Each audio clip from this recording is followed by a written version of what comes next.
Welcome back to the North American Daryl Podcast, Episode 8, The Bucket Strategy. There's an old saying I've always liked. We buy things we don't need to impress people we don't like with money we don't have. I've definitely been guilty of that too.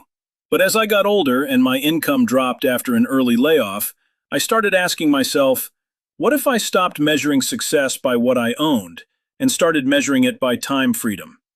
What would you choose in that situation? A newer car in the driveway, or taking a run at retirement so you didn't have to punch a clock? There's no right answer, but my answer changed. That's where my retirement bucket strategy came in. People sometimes ask how I was able to take a run at early retirement after being laid off at 52. It wasn't one brilliant investment. If I could predict the future, this would be a very different podcast.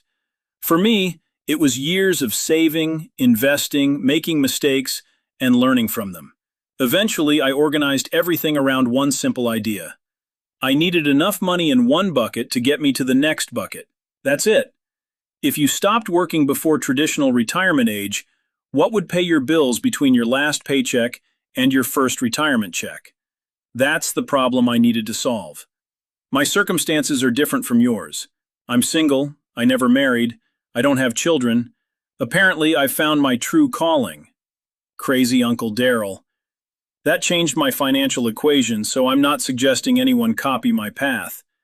The better question is, what could I do with what I have? Maybe you have a pension, 401k, RRSP, home equity, rental income, or savings. Or maybe you're just getting started.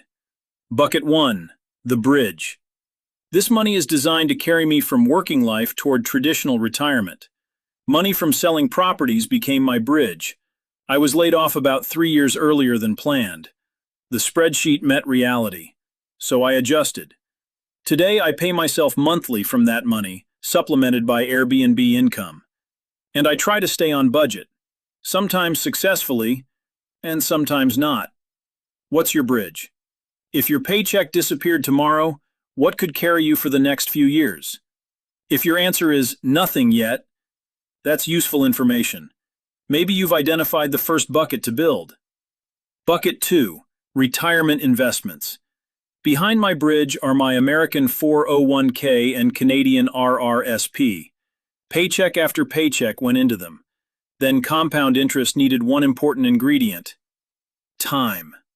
My goal is to leave those accounts alone as long as reasonably possible. That's one reason living for less interests me. Spending less today can potentially leave tomorrow's money invested longer. Would downsizing change your retirement math? Could moving somewhere less expensive? Could spending less allow you to work 1 year less? That's where geo-arbitrage became part of my experiment. Bucket 3, government benefits. My final bucket is government retirement benefits from Canada and the United States. God willing, I'd like to delay those until around 67 if it still makes sense. That gives my earlier buckets one simple job: get Daryl to the next bucket, preferably without sending Daryl back to work. Will everything happen according to plan? Probably not. Maybe I'll live in Southeast Asia. Maybe I'll spend part of the year in Arizona.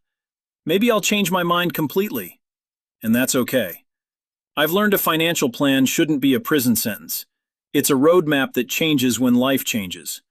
Mine already has. That's why I'm sharing this. Not because my numbers are the right numbers. They're not. My buckets aren't your buckets, and my timeline isn't your timeline. I'm sharing my experience because maybe it'll get you thinking about yours. What age would you like to stop working? How much would you actually need? What's available before traditional retirement? What's waiting later?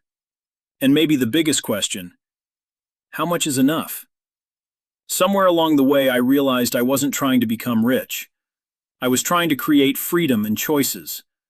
The bucket strategy isn't magic, and my version isn't the only version. Read about it. Ask questions. Talk with a qualified professional. Then decide what makes sense for you. I'll leave you with one question. If your money could buy you more time instead of more stuff, which would you choose? I know what I'm choosing right now. More time, more experiences, more travel, and my own attempt at early retirement. Will it work? Ask me when I'm 67. Until then, I'll keep adjusting the buckets.